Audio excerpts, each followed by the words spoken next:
Doctor Who Season 2 is here. Ncuti Gatwa's second season. And maybe final last. Before we go on, I do want to say I'm glad Doctor Who's back. Always happy to have Doctor Who. There's no other show like it. Like, there's no just two characters doing stuff. That doesn't exist anymore apart from in this show. And a grand all-ages family appeal. Yes. It's meant to. Just unless you're an incel. So, what did we think of Doctor Who and the Incels? Very good. I've had a headache all day and now my headache's worse.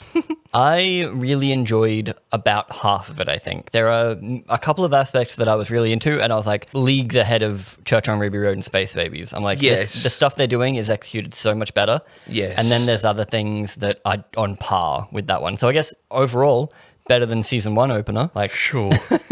I absolutely like Belinda Chandra. I think she's great. I like that she's talking smack. She's got a bit of Donna in her. Yeah, there's more to her than just happy to be there, Ruby Road. Sunday. Ruby Sunday. It's her first episode. It's the first episode. I always feel like there's been this weird growing pains where you have to be like, oh, we have to just get through this. We have to get her on the TARDIS, so we have to get this going. Yeah, people always do say that openers are never the greatest, but I think they're a lot stronger than people give them any credit for. Like 11th Hour and Rose are both some of the best in their seasons. I like the Martha intro episode. Smith and Jones. And I like both Donna ones, the Runaway Bride and the one when they get back together. We did say that season 1 stole a lot from series 1, like he was just repeating himself. This one they kind of do again. But it's season 3. Yeah, so it's second companion now. She's a nurse instead of a doctor. The doctor's running around a hospital trying to find her or like avoid her. It's like that little intro. The intro is very similar, but before the intro, we get our introduction to Belinda. She's likable. And her boyfriend is hella creepy. And I'm like, is he poorly written or is he meant to be an incel? And we soon find out that yes, he is definitely supposed to be an incel. In 2007. An OG.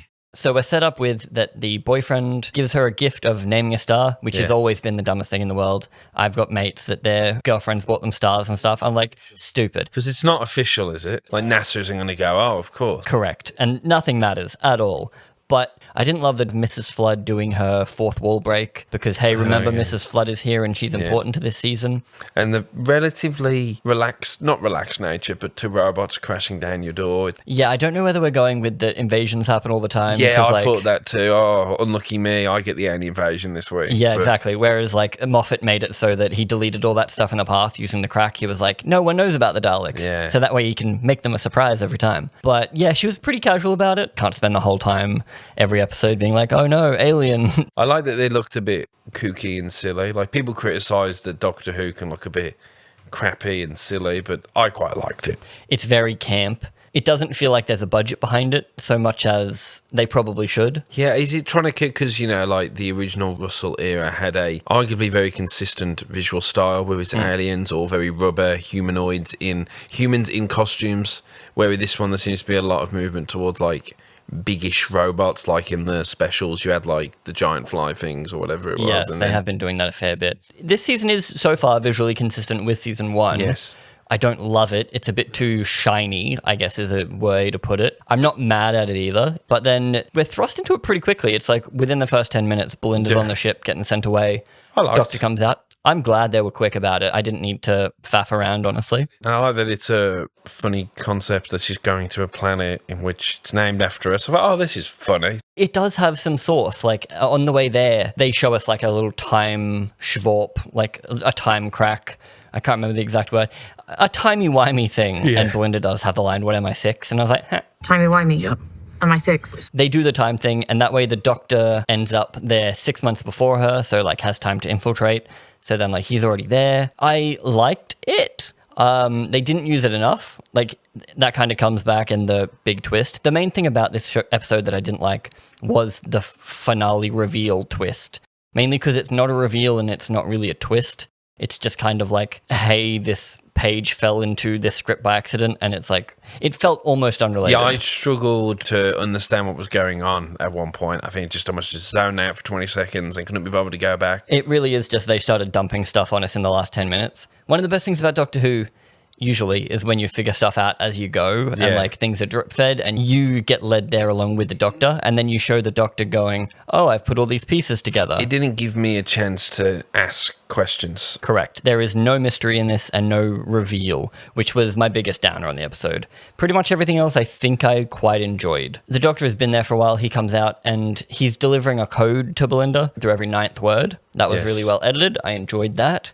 And it's basically, for some reason, unexplained, robots are broken every 9th word they don't hear. Oh, it's because the AI, it's revealed in him in the AI, something about his system, but then... Revealed. I was so confused at that bit because he's wanting to die, escape, but then he doesn't. It was super odd. Again, they decided in the end they wanted to bring back that. I really liked the code. I was like, the 9-word thing, that's a fun little, like a little snappy thing. And then turns out the rebels' plan that they've used that code to talk about is they're just going to start blasting. Like, they're just going to start shooting the robots, get like half demolished. Yeah, which they eventually explode if you shoot them enough with the pistols. Like all good bad guys, you just keep shooting until they explode, which is like, you've got a moderately cool robot. Not, I wouldn't say iconic, but like they tried to give it some stuff with the rotating faces to be like, look, they're interesting. There's something cool. But then that's not used again for the whole episode.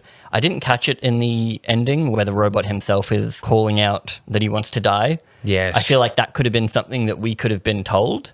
I'd be very shocked if people picked up on that until the doctor just says, hey, look. Yeah, but when they reveal that, he then goes on another mini monologue. When they go, you every 9 words, and they cut back to those words being strung together, and then he talks more, and the words aren't changing every 9th word. It's not like there's a secret sentence in there. So it left me being more confused. Yeah, that's what I mean. It's like, it feels like they forgot their own stuff and then wanted to like cram other things back in there. So I can imagine there will be quite a few people who did like this episode, who enjoyed this episode a lot, and I might be in the minority, which is absolutely fine. But I want it to just be lighter on the plot, lighter on reveals, and all these clever ideas, and just having it be about these 2 new people coming together, which is what Russell has done every other time when he's had a companion, except for this run. I think I'm okay with most of it, just the reveal wasn't satisfying. Because, like, with Smith and Jones, which is half this, like, they get swept away and they're working together, the Jadoon have to find the fugitive. And turns out the fugitive is the sweet old lady. Yeah. That's a reveal. That's like oh, she was doing weird stuff. It's a very simple episode. Yes. And that's what this one could have been. It had all the right simple steps until that random wordy reveal. And they allow room for the Doctor and Martha to interact and have fun, and him going like, oh, we used to play with radiation cubes in the nursery, and then he has to move the radiation to his shoes or whatever, and it's all fun. I know, it just also became incredibly plot orientated for me. We do get 10 minutes of them bonding, having a chat. The first 17 minutes, I think, is incredibly fast-paced. And then we hit Sasha 55 gets murked, which was my first bit of like, because I really like the idea that the doctor has met someone. He's got a companion in mind. He's just like, all right, but I just got to do a job and then we'll go adventure. But she had no development, then immediately died. Yeah. I think it could have been better executed. I love the idea. I just don't think the execution was all there. Yeah. Because she seemed nice. It was a cool idea, and it has repercussions for the end with Belinda. But I just didn't care, and then it made him cry for a second, and I was like, 17-minute cry. There we go. Nailed it. I'm not mad at him crying. It's just, why is it every episode? Planet of the Incels. So they escape, and then we get 10 minutes of them bonding. That's where I really liked Belinda. She walks into the room, and she sees hurt people, and she's like, I'm a nurse, I'm just going to help. And then she actually checks, are these humans like my humans? And he's like, yeah, pretty much, and snaps his arm back in. It's very much like she's just a doer. Like, I'm happy for her to just do stuff. Yeah. She wasn't just like waiting for the doctor to tell her what to do. Yeah. And that's good. And I'm happy with that than I have been with anything Ruby's ever done, really. I wonder if that's just down to just a low bar that has been said. Very likely, but just her wanting to do stuff and having a drive, like she's got something to do. Not to slag off Ruby, but companions are typically always at the best when they have a... Like, Martha was, even though she went a bit off the rails, was meant to be like an intellectual equal, or at least a bit more of a thinker. And then Donna's meant to be more the emotional, like, keeping her in check, like not getting away with him being all wonderful and just going along with him. So Ruby was a bit of a weak, because it did just feel like she was just swept away by him. I think the best companions are the one that the Doctor needs at that point in time. Yes. And this Doctor probably does need to stop having so much fun and stop taking things so lightly, which is why I think she does work. Agree. Because he's like, we're going to go on adventures. It's going to be great. And she's like, I literally just watched Sasha55 say, let's go on an adventure. This will be great. And you said, I'll protect you. And then she immediately died. Yeah. I don't really feel like dying today. I have a job. I have a life. I like that. I love the get her home. I kind of wish it was a reveal because it would have been interesting us thinking that this is the new companion and then suddenly she's like, not going to be your companion. Sorry, dude. I'm going to go. Then forced to be. And it sets up an interesting setup for this whole season where each episode it's like, okay, we're going to try and get you home this time and they just can't do it. I mean, that'll be fun. It will be interesting to see if they bother trying to show us why they don't just get back in the TARDIS, try again. Is it just that date? Can we just go one day earlier and wait for you to phase away, then you can just walk back in? Yeah, perfectly sweep in. That's so weird. During the 10 minutes of them getting to know each other, I think they cover that pretty quickly and pretty well. They use the X-ray blanket. She's interested. She's like, oh, that's a diaphragm. I like science body stuff. And then he's like, yeah, but check this out. We do get... Was it a wokeism? I don't know. The body picking thing? Yeah. Yeah, damn. If you concentrate too hard on what body is better, then you're going down a dangerous road. I don't know if it's maybe it's body positivity thing. Is that better or worse than human? If you start deciding which body is best, you're going down a very dangerous path. It seems like it would have been smoother if he was just like, if you think that's cool, check out this, and then shows that he has two hearts. Like, that seems a smoother transition than, like, something that was lost on me because I'm a moron, apparently. And then, like, was it woke? Was it positive? Was it just something completely that just lost? But Small aside, just going back, when she walks into the throne room, we clearly see the Doctor there. Yes. And then they go, we're going to have our historian come. And then there's the robots are in his way, and it's like, it's a reveal. And we're like, yeah, we've already seen him in the room. It was a weird shot. And we've already seen the Doctor in this episode. If that was the first time we're seeing the Doctor this episode, you would be like, hey. I would have completely cut out that intro where he's like walking around the hospital trying to find her. Remember with the Ruby episode, they had to have in add-ins because he didn't show up. So we're like, oh, we've got to have him dancing. I wonder. Yeah. I wonder if that was the same thing where like, we can't have the Doctor not show up 15 minutes. So I guess Russell, when he was writing the season 2 script, was like, I guess we'll just have to do the same of just having him nearly almost getting her and chasing after her. Yeah. So the audience knows he's here. Did he not remember that Blink was incredibly successful and like doesn't show the Doctor until like halfway? Same with Rose. She has about 5-6 minutes of a montage of her life before. Don't know if we actually mentioned, but one weird thing about this episode is that the AI generator is the bad guy. This episode was definitely written during the AI... It was written by AI, it felt like, but go on. It was odd. It leads to the weird reveal, but AI generator is just the bad guy for no real reason. He's not a generator. He doesn't AI generate anything. There's no real jokes It's about... just an evil AI. But then it's revealed he's not AI. So his name being AI is the only reason we have to think that he is an AI. Well, it's initials or something. Or It does end up being Al, yeah. Why? to mislead the audience. It's just because it's a TV show, we need to mislead the audience. I think it's written because AI generators were a big thing when they were writing this episode. And he's like, wouldn't it be good if the AI that's trying to take my job is the bad guy? Biting social commentary there, Russell. From almost 2 years ago when it was filmed. He was never the most subtle, but he was more subtle than Oh, this. 100%. He definitely was more subtle. The Fat Babies one from the first, like, proper... Adipose. I understand what you're talking about, but it did go over my whatever age I was at the time, 14, 15-year-old head. Like, I didn't know he was commenting on, like, quick diets that definitely work. Fad diets, yeah. Yeah, fad diet. I don't know, are we more aware as a society now so subtlety is harder? Yes. I feel like you could have accomplished a lot of the same stuff without calling him AI generator. I just watched the first episode of the new Black Mirror is basically just a woman's brain is damaged, and in order for it to work, she has to connect to a server. Yep. And it's at first somewhat affordable, but then new subscription models come in and she gets ads. And so it's just a commentary on subscription models. Yeah. But it's a little bit more biting than this. Anyway, what should we call the evil thing? An AI generator. Realistically, nothing to do with it. Yeah, it's a slight misunderstanding is about the only thing it leads to. Speaking of misunderstanding. Lose the miss. I've never liked it. Just understand. Remember me as Belinda. You can drop the miss. The middle does really drag for me. Like, I liked that they started getting together and they were doing their bonding thing. But once they were there, they weren't actually doing anything. You didn't like the one guy just hating on her, like a shit barmaid or Hey, something. she's the queen, and everything went wrong because of her. But then we get to the absolute worst part of the episode, which kind of retroactively destroys like half the stuff I liked about it, because AI generator was a misunderstanding because they couldn't see the bottom of the L, and his name was Al Generator. It's not AI. It's Al. And her boyfriend's name was Alan. Whoa. Then he moved to something sure, but he actually moved to Star Sure, whatever it was. Yes. It's a fun little joke. I thought you moved to Margate. Stargate.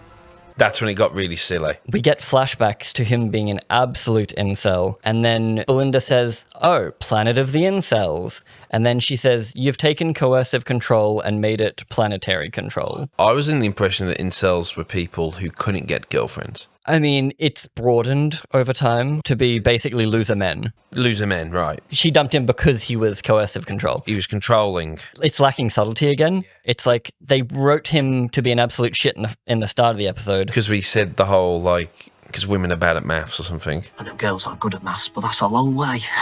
When I first heard it, I thought he said, I'm bad at math, but I'm pretty sure 7 million miles away. But I'm like, why are we making him so douchey? And like, she's just going along with it. She's 17, whatever. Dumb men do exist, but basing an entire episode about how you give an incel the option to destroy a planet. And he immediately did it. And they showed him like going, it's like a video game. I can do whatever I want. And then they reveal that actually he's an incel, which then explains why he has created a genocidal world. Yes. Because he's an incel. That's pretty much the breadth and depth of his evil. It's like, why is he doing things? Because he sucks. And he's a weak man. And then we get to call him out for a little bit. And I'm like, there. Again, no subtlety. I mean, is it just like you want to get a rise out of people? Like, it's not getting a rise out of me because I was already confused about the stupid timeline stuff. I don't know whether they, like, where did they start the episode, right? So did they start the episode with incel is bad guy? Or did they think robot revolution and then eventually they were like, what if the bad guy's an incel? Poorly timed, because the most talked about show of the year so far is about incel culture. Like, that's what adolescence is. Oh, right. It's discussing how young boys are interacting with the internet, and then it makes them view of women. And that's done well. I think it's done incredibly well. And and so I bet Russell was watching that going, fuck. All we did was call an incel a bad guy. Yeah. Where these guys are really looking at, like, why are young men like this? Yes, the interesting thing is, why are they incels? Not, hey, that's an incel. He might as well have just been like Sid from Toy Story, like he just video game guy who, like, it almost was that. I was like, really, video game addict? I mean, at least Sid's evil for like evil's sake, because he doesn't view them as people. Well, Sid views them as toys, which is understandable. He knew these guys were people. Yes, they're toys. Like Sid did nothing wrong. No, yeah. In a human level, he's just a bit violent and maybe needs to sit down with someone. But yeah, maybe he changed his tune after the toys came to life, and he's like, "Well, man, sorry, I did not realize." Jesus.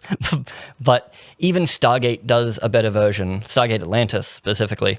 Basically, they're on their magical spaceship. They think they're playing a video game, right? And it turns out that's a micro world that is somewhere else, and they've been controlling. They're basically playing Age of Empires, right? And then turns out that was real because they were making their characters fight each other. And then they go to this planet and they're like, "This is weirdly familiar." And then they see like statues of themselves and they're like, "Oh, we fucked up." And then they have to live with the consequences of the fact that they've been playing with human lives like they were toys.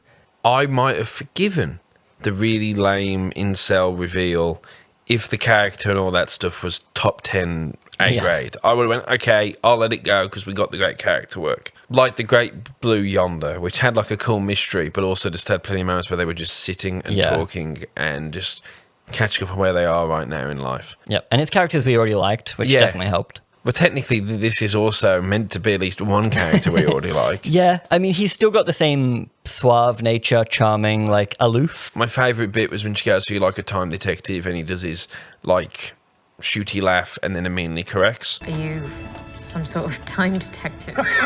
No. That was one bit. I was like, that's a fun thing. You're like, he's a charming guy. I still don't love him as the Doctor. No, that's what Sarah said. She goes, he's a good actor, but I feel like he's been miscast a bit. He's charming. He walks into the audition thing. He does audition-y things, and you're like, I love this guy. It's different preferences for a Doctor, but for me, he's just kind of normal. Good guy. Yeah, he's just a good guy. There's a reason why characters in TV shows don't go through therapy and finish it, because, like, then they're not cool anymore. They're not fun. It is weird they did that, because then you wrote yourself in a hole. I think it was meant to be their attempt of like fresh starting it, that he has no baggage. Yeah, it's a weird choice. But that finale for me, because it wasn't a reveal, well, okay, again, it was a reveal. It was like, oh, it's the guy from the start. It's the only other person we've met properly. It is. You're right. It was either him or it was going to be the guy that randomly said, hey, princess, fuck you. So it could have been those two. But he wants to die. Interesting. He kind of wanted to die because they brought back the 9th word thing. Because he saw on the clock, whatever. Because they showed a clock. Again, nothing we could pick up on first. I'd be shocked. But then it's just the doctor shouting all these things back. And then he's like, it's not AI generator, it's Al generator. I'm like, all right, I guess. And then he is revealed as Omega Incel Robot Man. I'm like, that isn't better. Then they touch the same matter gets touched twice. It's about the only thing they foreshadowed is that, hey, when two identical things exist in different times, the same atoms can't touch, because Belinda saw it in a movie once. And we've toyed with that with the TARDIS a lot, because the TARDIS usually acts as a way to stop that. Season 1 Rose, right? The church, and saves her dad. She touches herself. And the doctor goes through, when my people existed, we would stop this kind of thing. Like, we would stop time meddling. They just kind of do it in this one because they need an explosion. And there's really nothing to talk about with the finale that was good. I just didn't like anything in there. It was just them standing in another room shouting at each other while a thing revealed. This episode really is, forgetting the intro that's kind of just like zipped by, you get throne room, you get underground hideout, and then you get Al chamber. Also not a cool name. Why would he call himself Al Generator? Show us his gamer tag, be like Al Generator or something. That's something. Yeah. Shit, cut to when it's like very obviously on his computer and I missed it. But it has no source in that end bit. And then I guess we get a slightly cool visual. Okay, so Belinda Chandra seemingly is a very normal lady, just accidentally picked up by aliens. But then in the finale, the doctor beams back through her entire life because he grabbed her while she was doing the matter explodey. And now reckons he knows her fully. Yes. Because he's experienced all her life. Yes. Which is very Clara. I know all your generations. I yada, understood yada. that, though. It was just so out of nowhere, and I'm like, are we skipping over them bonding then? Does he now feel like he knows her completely so that he doesn't have to get to know her? No, but she doesn't, though. So then that's probably where the tension's going to be, is that he's going to be overly familiar with her, and she's going to be like, you're just a weirdo. Is he going to be weirdly clingy like he was with Ruby, except now Belinda's like, so is the doctor now an incel? He's not. I'm just yapping shit. She calls him out on taking her DNA without her permission. You tested my DNA without even asking my permission. So it's weirdly just 23andMe commentary. She goes, do the right thing and take me back home. And he goes, okay. Because he was all keen for adventure, because he showed on the PowerPoint, look, it's you from 3,000 years in the future. I semi-liked how they handled that. What gets weird is, we know Belinda was Mundy Flynn. I was hoping they would just kind of brush over it and say, wow, weird things happen, but if anything comes up, I'll keep an eye on it. And then just like, we just never talk about it again. Because I was hoping they just liked Verida and they were like, hey, do you want to be a companion? You're a really cool chick. And then we got her in. But what they've seemingly done is the doctor takes her DNA without her consent, like you said, and then shows her the future her and does the thing that I wanted. Like, hey, that's your future person. Isn't it crazy that she looks just like you? But then he says, I was trying to find you because a man told me you would be important. Yeah, who's that man? That's the mystery, I guess. Okay. That's why I think it would have been more interesting if we cut out the intro. Just make her be normal. Just give me a normal companion. Give me a normal companion from the future or past. Because now you hear going, surely the doctor just expects every companion to be the most important being in the universe by now. Because almost all of them have been important. Even though a massive thing with him was always everyone's important. If you go down the list of all the companions we've had since Rose, a lot of them have ended up being special beings. I mean, the last one became the shooting star that led the kings to Jesus. I don't mind so much when they become special because of hanging out with the doctor. I hate when they're already special, but I would have enjoyed just a normal companion, but it seems like they're doing some mystery boxy shit with Belinda. Just to generate content. And was that deliberate? Yes, you just hope it'll generate content. Oh, God. It was also weird when he's talking to her about how special she is. You are amazing. because he experienced her whole life. He's like, Miss Belinda Chandra, you are fantastic. You are the greatest thing ever, which he normally does to a companion after they do something really clever. Yeah. Like Donna would do something that he wasn't expecting, and he Right. was like, "Oh, you are amazing. Love that." Yeah. And then does his thing. Whereas Belinda kind of did nothing except touch two maps together, and then he was like, "I saw your whole life. You're great." And they're like, "Cool. You can call people fantastic. It's just usually nice if they do something first." Yeah. I like Belinda. I just be calling her so fantastic after nothing. I'm like, Maybe you should just headbutt her and they can do a...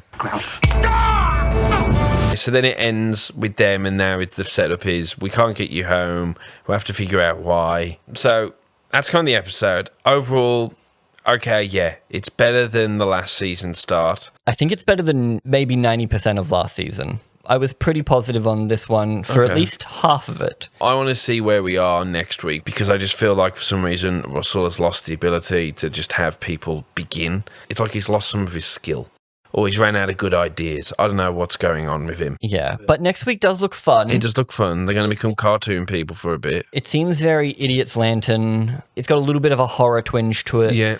which I usually very much enjoy. With Alan Cummings appearing again in Doctor Who. It's got everything going for it. It's theirs to lose. I suppose briefly we should touch on like where Doctor Who sort of is for just 1 or 2 minutes. Oh, yeah. We don't know exactly what's going on. The BBC is shit at PR. Every second tweet they put out is, "Hey, Doctor Who will never die. It's the biggest thing on BBC iPlayer." Next tweet, "Oh God, it might get cancelled. Someone please send help." Russell in a official interview with someone going, the great thing about Doctor Who is like Robin Hood, is that he could go away. Like, let's say he went away at the end of this year, and then he could come back in 5 years into new people. Saying almost the exact same thing he said 20 years ago when they thought they were going to cancel after David Tennant, pretty sure. You feel like if there was a season 3, they'd just say it. I honestly think no one knows anything, and I think Russell doesn't know, and he's trying to cover all his bases of, it's really popular, but if it does go away, don't worry. But also, Doctor Who is one of the only things the BBC has that is merchandisable.